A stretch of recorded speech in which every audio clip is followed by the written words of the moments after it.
Mike Morrison never set out to become a builder. In his 20s, he started working with his father, a mechanic, but life took him in another direction. What began as a summer job on a construction site turned into a career lasting decades, shaping homes and communities. Over time, he built a solid reputation for his skills and strong work ethic. Mike worked at Curtis Construction, a company known for quality and attention to detail. His years of framing houses and managing crews earned him respect, though he never bragged. He let his work speak for itself. His quiet confidence gained him friends and a few rivals in the local construction scene. As Mike drove down Wesley Avenue, he looked at the homes, noting that he had framed 8 of the 11 houses on the block. The other 3 were built by a local contractor, John Piercy. While there was a known rivalry between Piercy Construction and Curtis Construction, it was friendly. Once, when John ran out of concrete mid-job, Curtis sent a crew to help him finish. Mike noticed John Piercy's Mercedes SUV parked outside his house, recognizing the custom license plate Piercy 1. Confused, he parked and entered the house, calling for his wife, Rhonda.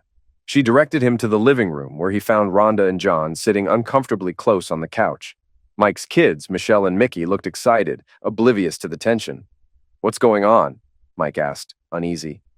Rhonda stammered, avoiding eye contact, while the kids eagerly mentioned John's pool and boat. Mike cut John off when he tried to speak, his anger rising. Rhonda snapped at Mike, accusing him of making the situation harder, but Mike wasn't having it. He confronted John, who attempted to stand, but Mike shoved him back, warning him to stay quiet.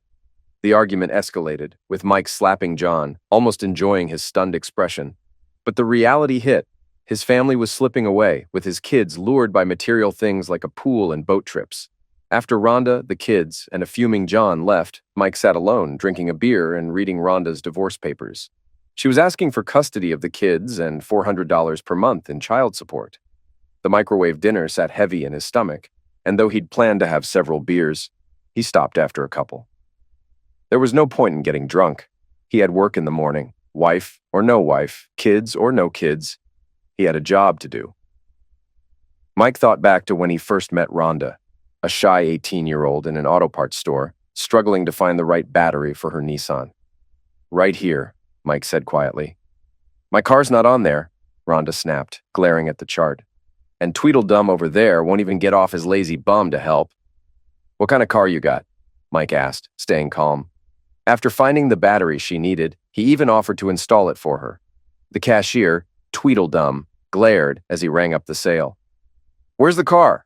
Mike asked, carrying the heavy battery out of the store. 17th and Jackson, Rhonda said bitterly. "Had to walk here." Mike drove his truck to her apartment complex and installed the battery. Her father, Bud, came out and chatted with Mike, discovering he worked for Curtis Construction and liked Coors beer. "If you're going to date my daughter, better start saving," Bud joked. "She loves shiny things." "Dad," Rhonda huffed, embarrassed. Mike had sandy blonde hair, a strong build, and light blue eyes that showed he worked hard outdoors. If Rhonda hadn't been so angry when they met, she might have flirted, but her father's appearance ruined the moment. Later, the cashier, Frank Myers, Tweedledum, called Mike. "That girl you helped with the battery? She asked for your number." "Did you give it to her?" Mike asked. "Yeah," Frank laughed. Mike soon realized Bud was right. Rhonda always wanted more. On their second date, Bud showed Mike her closet, packed with shoes, heels, boots, sandals, and 6 pairs of flip-flops. Bud teased her, and Rhonda was annoyed. Mike also learned that Rhonda loved Zex. During her first pregnancy, she blossomed. Her once flat figure transformed, and by the time she gave birth to Michelle, she had a fuller figure and was turning heads. But at first, Rhonda resented their daughter, upset that the baby got all the attention. Rhonda later got braces, believing a prettier smile would bring more compliments and gifts. Just as they were removed, she found out she was pregnant again. "Really? Just got into a size 4 and I'm pregnant again?" Rhonda shrieked. "You're getting a vasectomy, Mike," she ordered. "No one's cutting on Big Mike," he replied, calmly rocking their baby girl. Motherhood did curb some of Rhonda's demands, but as time went on, Mike noticed she became increasingly dissatisfied with their life. Now, sitting at the kitchen table, Mike poured out his 3rd beer, rinsed the can, and tossed it in the recycling bin. He planned to ask Lyle for a good attorney in the morning. He didn't mind paying child support and sharing medical and educational costs since Rhonda didn't work. But he wondered how she'd cover her share, likely relying on John Piercy. Rhonda was also demanding half his retirement and half the home's value, even though Mike had bought the house before they'd met, and she hadn't contributed to the retirement fund. When Mike asked Lyle Curtis for a good lawyer, Lyle's face turned red as he listened. "That snake? That no-good snake?" Lyle fumed. "Exactly what I called him," Mike replied tightly. Lyle admitted he had seen John Piercy hanging around Rhonda at the picnic and thought she was acting a bit too friendly. He handed Mike a card for Barbara Trenton, the lawyer who had helped him in his own divorce. Barbara, a sharp attorney, reviewed Mike's documents and amended the divorce petition, noting Rhonda's excessive spending and lack of contributions. She warned Mike they would likely go into mediation, and she was right. Rhonda fought the changes, insisting the money and house were hers. Meanwhile, she made it difficult for Mike to see his kids, smugly reminding him he should have signed the original petition. During this time, Lyle Curtis spread the word about John stealing another man's wife, leading local suppliers to cut off credit to Piercy Construction. John's finances suffered as he had to pay cash for materials, and when his bank delayed funding new projects, he became furious. Mike's kids, during their time with him, were distant and talked only about the fun they had with their mom and John. They compared everything Mike offered unfavorably to their time with John, which hurt Mike deeply. John's troubles worsened when he lost a $4 million contract after potential clients questioned his trustworthiness due to his personal life. Seeing Lyle, Harley Rittmuller, and Mike on the news at the groundbreaking ceremony for the project infuriated John. His financial situation spiraled further when his workers left to join Curtis Construction, forcing him to turn down jobs. Even his attorney, Brian White, demanded payment, and Rhonda discovered Mike had canceled her credit cards. Frustrated, Rhonda turned to her father, Bud, for help, but he begrudgingly loaned her the money and urged her to apologize to Mike, reminding her of her wedding vows. Michael Schiff, the court-appointed mediator, reviewed both Rhonda and Mike's petitions, along with the bank statements and receipts. His expression darkened when he heard a recording of Rhonda smugly telling Mike that if he'd signed the original petition, he'd see the kids more. "So, the children are pawns for money?" Schiff snapped at Rhonda. "It's not like that," her lawyer, Brian White, tried to explain, but Schiff pointed out that Mike had been paying child support and suggested Rhonda get a job. A month after the hollow victory in mediation, Mike called Rhonda, asking to take the kids to Benny's Burger Bar for his 39th birthday. Rhonda relayed the message to the kids, but Michelle whined, "Do I have to?" Mike hung up, heartbroken. Rhonda called back, leaving a message saying both kids already had plans, but they could celebrate another time. Friday came, and Rhonda waited for Mike to call about picking up the kids, but no call came. When she dialed his number, it was no longer in service. Confused, she and John decided to drop the kids off at Mike's house. When they arrived, they saw a for sale sign in the yard, and the house appeared empty. John grew angrier, speeding away in frustration. On the 3rd of the month, Rhonda received the usual $800 check from Mike, but it did little to ease the tension. Mike, sitting alone, broke down in tears after hearing his daughter's disinterest in spending time with him on his birthday. In the days that followed, Mike sold most of the house's contents to a consignment shop. He took sentimental items to the shop himself, but the emotional weight of his kids' rejection had stripped many of those things of their meaning.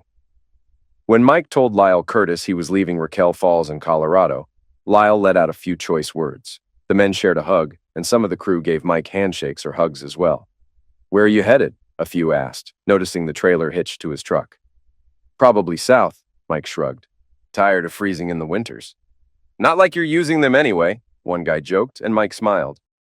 Barbara Trenton agreed to handle the sale of Mike's house for a reasonable fee. The real estate agent estimated $130,000 to $140,000 for the house. But after Lyle had his crew repaint and recarpet the place, the agent raised the listing to $160,000, which Mike didn't know until she called him. Mike later picked up his divorce decree in Oakleaf, Texas, and celebrated at Tijuana Jack's with a burger, spicy fries, and a couple of beers, even splurging on a lap dance. Finding work wasn't hard. Scanduro Construction contacted Lyle, who vouched that Mike was better than he claimed. The pay was good, but Mike's nights felt empty. Living in his trailer at an RV park, he stayed late after work to clean the site, avoiding the loneliness. One afternoon, Gio Tanasetti invited Mike to his house for dinner, insisting after Mike hesitated. Mike eventually agreed, feeling pangs of homesickness as he arrived at Gio's place, which reminded him of Raquel Falls. Gio's wife, Catherine Marie, was French-Canadian and always in close contact with her husband. Their dinner was loud and lively, except for a brief moment of prayer. Mike learned their son Joey played football, and their daughter Cheryl was planning to study biosynthetic engineering. Their eldest, Tony, was studying to be a teacher, something she had wanted since kindergarten. The family's warmth and joy made the meal memorable for Mike. Mike thought about his daughter, Michelle, who had gone through phases, first wanting to be an Olympic skier, then a doctor, and finally, a meteorologist. Her interest in being a weather presenter was mostly based on the local station's attractive but clueless weather girl. "You don't even need to know much, just read off a screen," Michelle had said. "Good teachers matter," Mike responded, turning to Tony. "What made you want to be a teacher?" Tony smiled, explaining that her inspiration came from Miss Davis, a smart, pretty teacher who talked about the world beyond Texas. "And there ain't no world outside Texas," Gio joked, making everyone laugh. When Tony asked Mike if he had kids, he replied, "Had two," losing his smile. "Lost them?"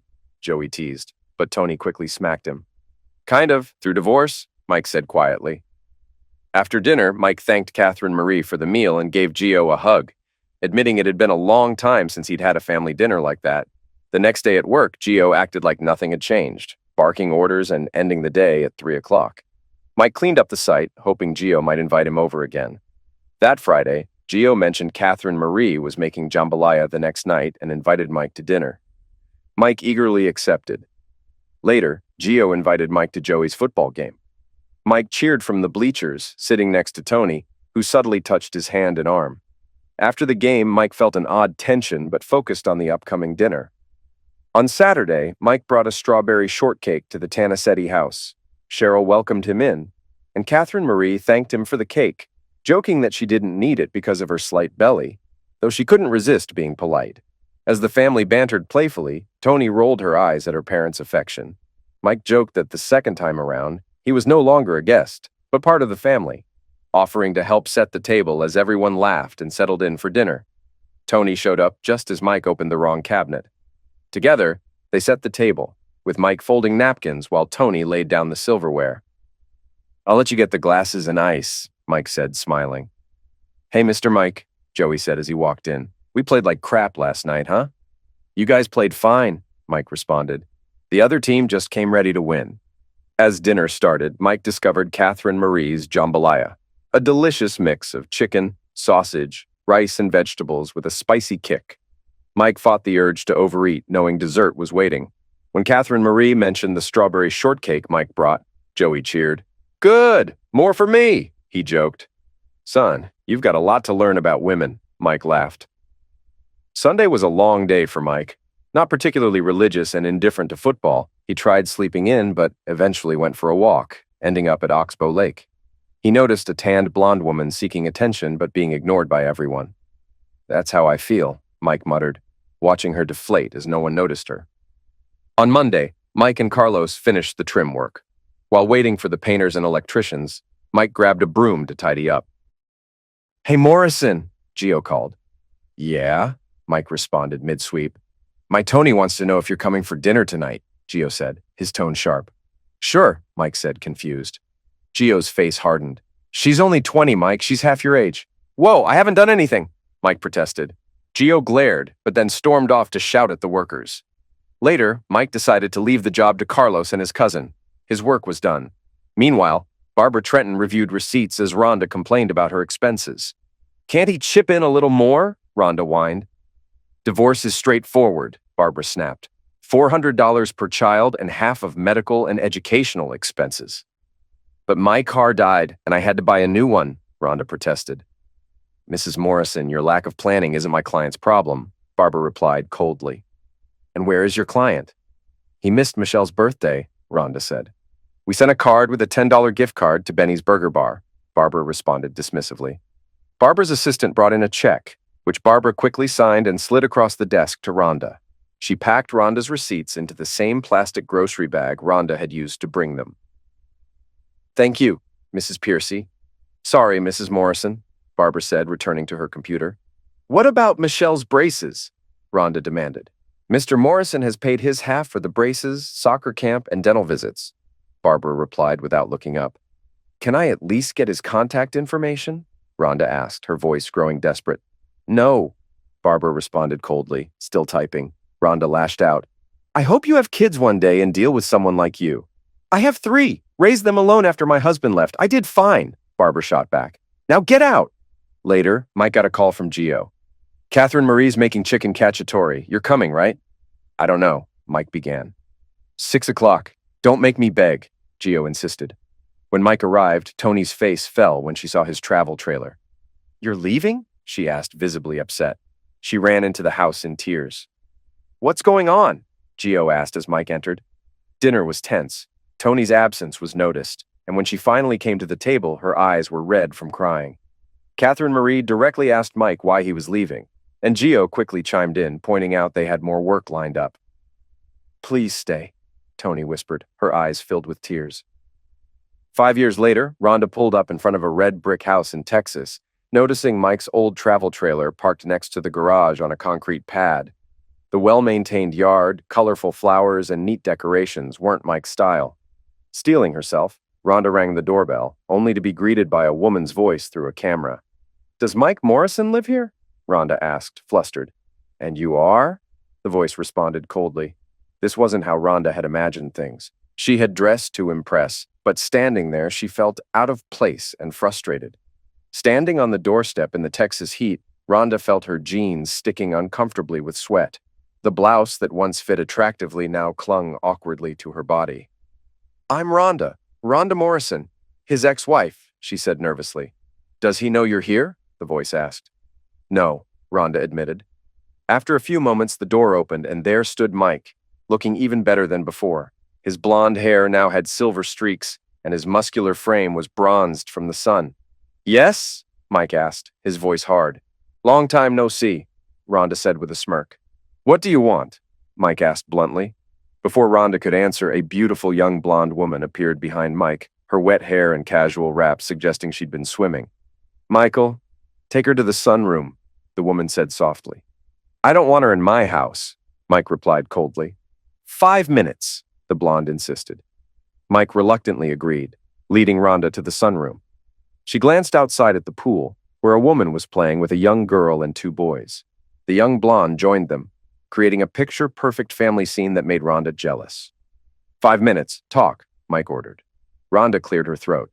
Michelle's getting married next month. She wants you to walk her down the aisle. How far along is she? Mike asked bluntly. Caught off guard, Rhonda admitted. About 4.5 months. Mike responded, his face unreadable. It would mean a lot if you walked her down the aisle, Rhonda continued, trying to soften him. Mike's jaw tightened. God, do I have to? He muttered, echoing Michelle's dismissive words from years ago. What? Rhonda asked, confused. Mike sighed. Last time I tried to spend my birthday with them, that's what I got. God, do I have to? So no, Rhonda, I won't walk her down the aisle. Tell John Piercy to do it. John's not in our lives anymore, Rhonda snapped bitterly. Mike said, uninterested. Before Rhonda could reply, a little girl burst in, wet from the pool. Daddy, did you see me? I jumped off the big board, she exclaimed, running to Mike. Mike's expression softened as he scooped her up. Yeah, I saw, sweetheart. I'm Audrey. I'm 4, the girl proudly told Rhonda. Hello, Audrey, Rhonda managed to say. The young blonde reappeared, apologizing for Audrey's interruption. Mike reassured her, and she took Audrey back to the pool. So, why can't Mickey walk her down the aisle? Mike asked. Rhonda flinched. He's in jail, she admitted quietly. Mike's expression didn't change. Wonder if I still have to pay child support if he's in jail? He's still a minor, Rhonda snapped. But you don't have him in your custody, do you? Mike shot back, standing up. 5 minutes is up. Goodbye, Rhonda. Rhonda, frustrated and on the verge of tears, shouted, I flew all this way and you're just going to shut me out. Did I ask you to come here? Mike replied flatly. Maybe Michelle should have come herself.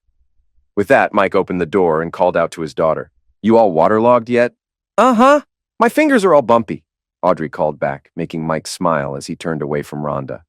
Rhonda glared at Mike. You've done well for yourself, she said bitterly, glancing around the house and the backyard scene. Yeah, no thanks to you, Mike replied sarcastically, guiding her to the door.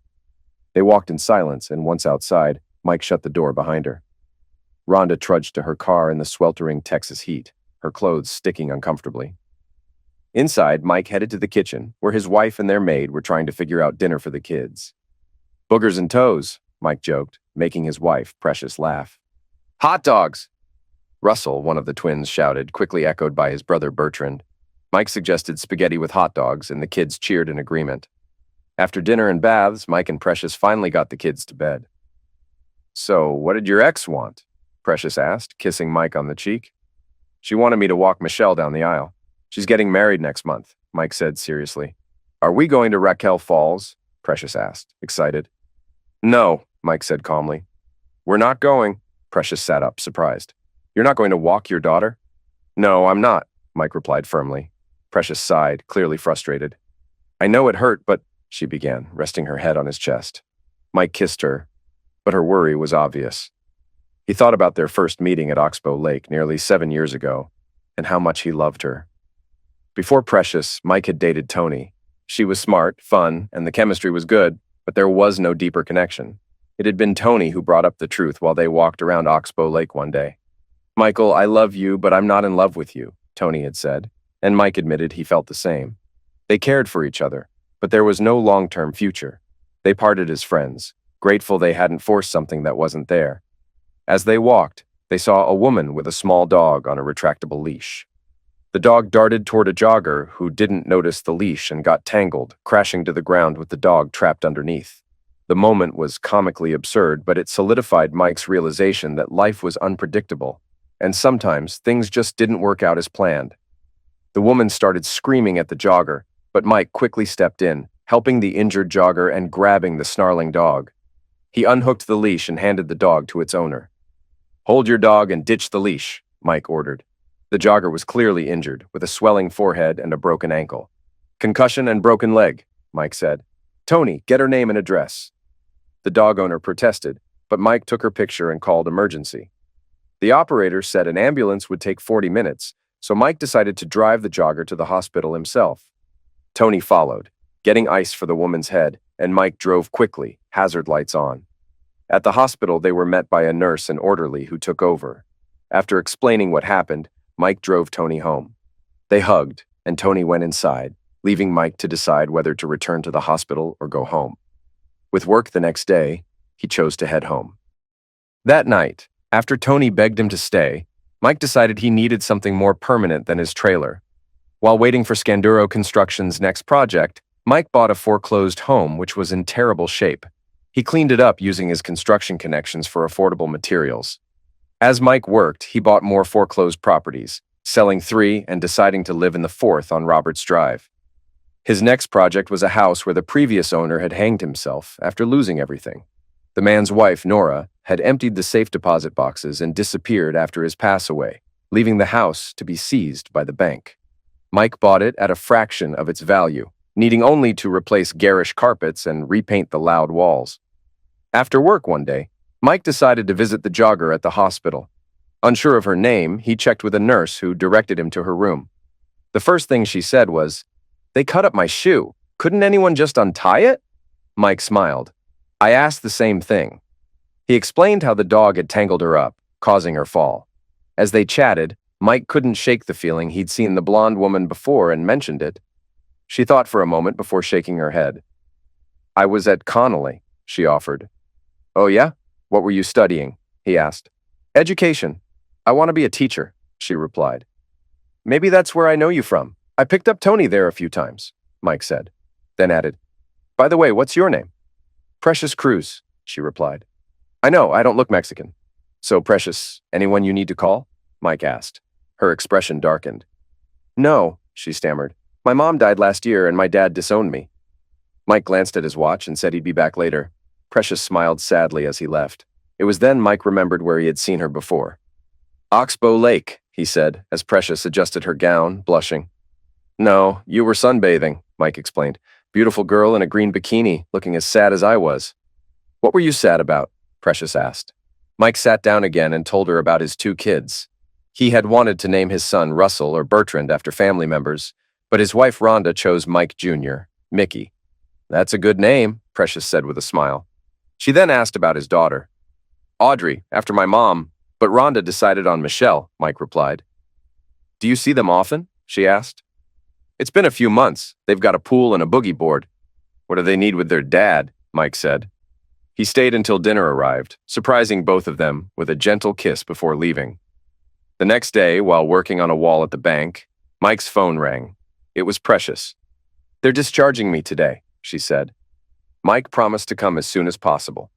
After explaining to Gio, he rushed to the hospital, picked up Precious, and helped her into his truck. Where am I taking you? Mike asked. Home, she replied, giving directions to Spanish Arms Apartments. On the way, she remembered her car was still at Kennedy Park. Mike laughed at her tiny Volkswagen Beetle but helped her out of his truck. It's cute, Precious defended, laughing as Mike teased her. Mike noticed the plaster boot on Precious's leg and realized driving her car would be difficult. I'll drop you off and bring your car over, Mike offered. That's too much, Precious protested. You can't drive like that and we can't leave it, Mike insisted. When they arrived at her apartment, Mike saw another issue. She lived on the 3rd floor. They didn't give you crutches? Mike asked. No, Precious realized, her eyes welling with tears. Okay, get your key. I'll carry you up, Mike said, lifting her to her apartment. After settling her inside, he went out to buy some boxes. What are those for? Precious asked when Mike returned. Pack what you need for the next couple of weeks. You're staying with me until you can get around, Mike instructed. She was about to argue, but realized how hard even moving around her apartment was. I assume your place is on the ground floor, she asked. Your bedroom will be, Mike assured her. After helping her pack, Mike got a hitch, towed her car to his house, and carried her to the truck. At the house, Precious looked around the affluent neighborhood. I've been here at Christmas time. These houses go all out with lights, she said. Mike smiled. Like Clark Griswold? Who? Precious asked, confused. When they arrived, she commented on the house. You need something in all those windows for Christmas lights, she said, craning her neck. Mike carried her inside. When I carry you across the threshold for real, I expect you in a nice dress, he teased. What's wrong with fiberglass? Precious joked, waggling her cast. Mike set her on the couch. Love this couch, she said. Is this where I'm staying? No, I'll carry you to the bedroom after I get your things, Mike replied with a smile. Mike quickly carried Precious's boxes into the house, then scooped her off the couch and brought her to the bedroom. Yep, you're definitely a man, Precious joked, glancing at the simple furniture. Mike chuckled as he laid her on the bed, but she held on to him and kissed him softly. Thank you, Michael, she whispered. You're welcome, Mike smiled. Need the bathroom? He asked. Right across the hall, mind reader, she teased. Mike carried her to the bathroom, setting her down before stepping out and shutting the door. Just shout when you're done, he called. While she was occupied, Mike found extra pillows and set up an old TV for her. He made her some soup and later picked up crutches from a rental store. This marked the beginning of 5 weeks living together. At first, Precious complained about early mornings, but by the 3rd day, she was awake and waiting for him to carry her to the kitchen. On the 4th morning, when he asked about using crutches, she whispered, But I like when you carry me. Mike smiled and admitted he liked it too. However, Mike's time off for Precious's doctor visits and therapy sessions frustrated Joe, his boss. Joe's complaints escalated, and when Mike took more time off, Joe berated him in front of the crew. Mike simply nodded and left the job site without a word. When he returned home early, Precious noticed. Oh, no appointment today, right? She asked. No, got run off the job, Mike replied. He explained how his frequent absences, combined with old tensions from dating Gio's daughter, Tony, had led to the confrontation. Why didn't you tell me? I could have asked a friend for help, Precious said. I wanted to take you, Mike confessed. Why? She asked, looking deeply into his eyes. Because I'm in love with you, Mike admitted. And I'm in love with you, Michael Arthur Morrison, Precious whispered, before kissing him softly. Now that Mike was unemployed, he invested in more foreclosed homes, renovated them, and continued to profit. Being his own boss gave him the flexibility to take Precious to her doctor's appointments, physical therapy, and fun outings. On one such outing to the Hog's Head, a barbecue place Precious loved, Mike had an unexpected encounter. Hey, Prez, a muscular man sneered. Hi, Barry, Precious responded flatly. So, this your dad? Barry mocked, trying to sit next to her. Precious stopped him. No, this is my Michael Morrison, Barry. I used to date him, she said. Barry laughed sarcastically. You're what? Yeah, there's a big difference between men and boys, Precious replied sweetly before dismissing him. Your fiancé? Mike asked as their food arrived. Oh, you didn't know? Precious teased, offering him a finger dipped in sauce. Want to get married the day after Christmas? Gives me a month to find the perfect ring, Mike smiled. Precious grinned, happy, and added, Gives me time to get this cast off. Time for me to learn some dance moves, Mike joked. They married in Sweet Oak, Texas, with Brandon Wright from the Fellowship performing the ceremony. The lively reception had guests dancing to a DJ and enjoying barbecue from the Hog's Head. Mike had learned the Texas two-step and swing, much to Precious's delight. Tony Tonasetti congratulated them, but later locked herself in the bathroom, crying. Brandon's son, Emmanuel, offered her a handkerchief when she emerged. Seeing others happy can be tough sometimes, he said gently. Tony smiled slightly. Yeah, I know. Emmanuel encouraged her to join the fun. What are you waiting for? Let's dance, he said, taking her hand and leading her to the floor. 9 months and 2 days after their wedding, Mike found himself back at Low Ridge Hospital, this time for the birth of Bertrand Michael and Russell Morrison. Precious endured the 5-hour labor with screams, sobs, and declarations of love for Mike, her knight in shining armor. 17 months later, Precious gave birth to their daughter, Audrey. On the same day, Tony Wright, now married to Emmanuel, was delivering their first child just 2 doors down. Fast forward to the present, and the Morrisons were traveling to Colorado to reconnect with Mike's children. As they stepped off the plane in Venice, Colorado, Mike grumbled. Can't believe it, he muttered. Lyle Curtis, Mike's old boss, greeted him with a laugh and a hug. New Texas finally got tired of you, huh? Surprised, Mike hugged him back. Lyle, what are you doing here? After catching up, Mike introduced his family. Lyle joked with Precious, met the twins, and Audrey proudly introduced herself as 4 and not scared of anything. Lyle insisted they stay at his house instead of the Hilton, where his daughter worked. Once settled, Mike took a deep breath and called his daughter Michelle. The voice that answered was cold and unfamiliar. Hey, it's your dad, Mike said nervously. Who? Michelle responded, sharp and skeptical. Mike invited her to Benny's Burger Bar, trying to sound casual, but her reply was dripping with sarcasm. After ending the call, Mike sighed heavily. Benny's at 6, he told Precious, frustration in his voice. She sounded just as bratty as she did at 13. Precious, ever calm, reminded him not to expect the worst, sharing how her second graders sometimes surprised her when she let go of expectations. I don't know why I let you talk me into this, Mike grumbled, though a smile crept in as Bertrand won his video game.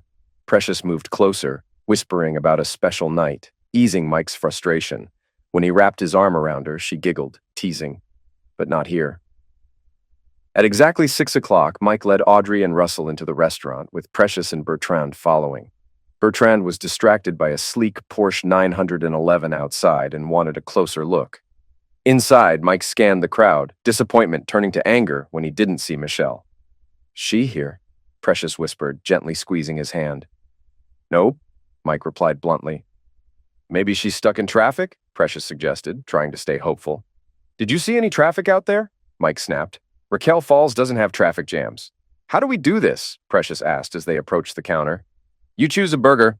Quarter pound, half pound, or 1 pound, Mike explained, trying to lighten the mood. A 1-pound burger? Audrey asked, wide-eyed. Daddy's teasing. It's a big burger, but not that big, Precious giggled. Then Mike explained the toppings bar with over 40 options. Bertrand mischievously asked if boogers were one of them, earning a reprimand from Precious, but Mike played along, making the kids laugh. Michelle arrived nearly 20 minutes late, barely acknowledging Mike, dragging out her order and slamming her tray on the table. So you're about 5 months along? Mike asked, gesturing to her belly. Uh-huh, Michelle grunted, shoveling food into her mouth. I'm 2 months along, Precious offered, trying to connect. That's nice, Michelle muttered. So, Dad, you wanted this meeting. Let's get it over with, Michelle said, not looking up from her food. Mike kept his temper in check. Your mom says you're getting married this Saturday. Yeah, and I heard you said, who cares? Michelle shot back with a smirk. I'm here to see you get married. Introduce you to your siblings, Mike said calmly. Uh-huh, fine, Michelle said dismissively. I'm Precious, Precious said kindly, reaching out. I'm sure you are, Michelle sneered. That's her name, Mike said through clenched teeth. This is Audrey, and these are Bertrand and Russell. Guys, this is your big sister, Michelle. Hi, Bertrand and Russell said shyly, while Audrey proudly announced, I'm 4. Michelle's eyes narrowed. Oh, so you think you can just come back into my life and I'll be all, Hi, Dad. Great to see you. Don't worry about the times you weren't there, she said sarcastically. No, I thought maybe you'd be mature enough to say, Sorry I acted like a spoiled brat and treated my dad like a burden when he worked hard for me. But I guess we're both disappointed, Mike shot back, barely holding his temper. Daddy said a bad word, Audrey whispered to Precious. I know, and I heard you say it too, Precious replied, pinching Audrey's nose playfully. I was just telling on Daddy, Audrey protested. Well, don't, Precious warned gently. Michelle shoved her tray, spilling her drink. Don't come to my wedding. I don't want you there. No problem, Mike said, catching the tray before the soda spilled on the kids.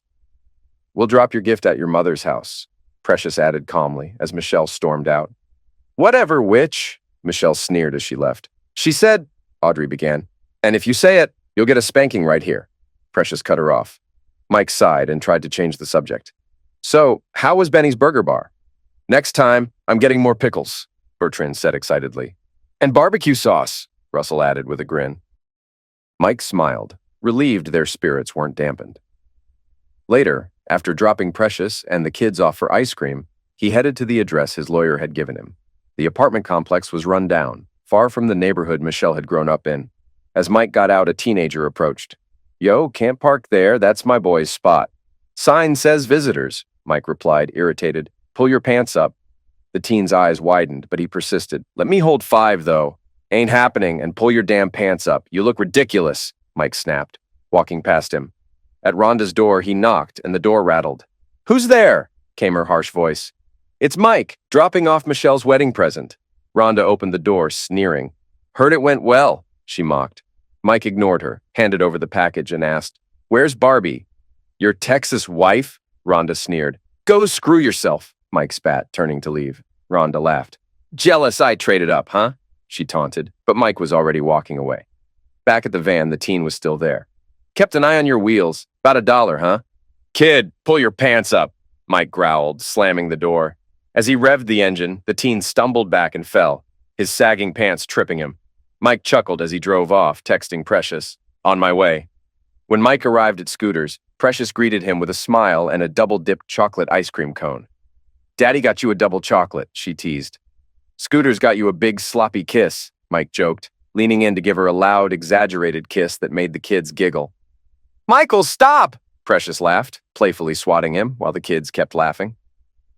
The next morning, Mike met his son Mickey in a small, dim room. Mickey, now 17, sat sullenly, staring at the floor. After a long silence, Mickey sneered, Thanks for the cheap Benny's gift cards. You're welcome, Mike replied, trying to stay light. $10 doesn't cover anything there, Mickey snapped, his voice rising in anger. So you'd have to pay a little yourself, Mike said, meeting his gaze calmly. Why'd you even come here? Mickey demanded. What do you want? I came to see if any of the kid I went fishing with was still there, Mike admitted quietly. Saw your sister. Nothing left. I was hoping for a bit of that kid who caught a 6-pound rainbow trout. Mickey's expression softened for a moment. 6.5 pounds, he muttered. Yep, and your mom said she wasn't cleaning it, Mike chuckled, recalling the memory. Mickey's tone lightened. How do we get all those fillets again? Bought 3 more fish at Niedermeyer's, Mike laughed. Dad, Mickey's voice cracked as the deputy came to escort Mike out. Dad, Mickey called out. But the door closed, leaving his words hanging in the air. Mike walked out, knowing he had tried, but unsure if his kids would ever be ready to reconnect. Despite his efforts, things didn't fully mend. Mike even hired Barbara Trenton to help with Mickey's legal trouble, but Mickey was sentenced to 2 years in a state penitentiary. Barbara got him into a medium security facility, but it weighed heavily on Mike.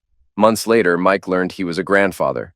Michelle had given birth to a premature baby girl, Louise Charlotte Shrinton, weighing just 3 pounds.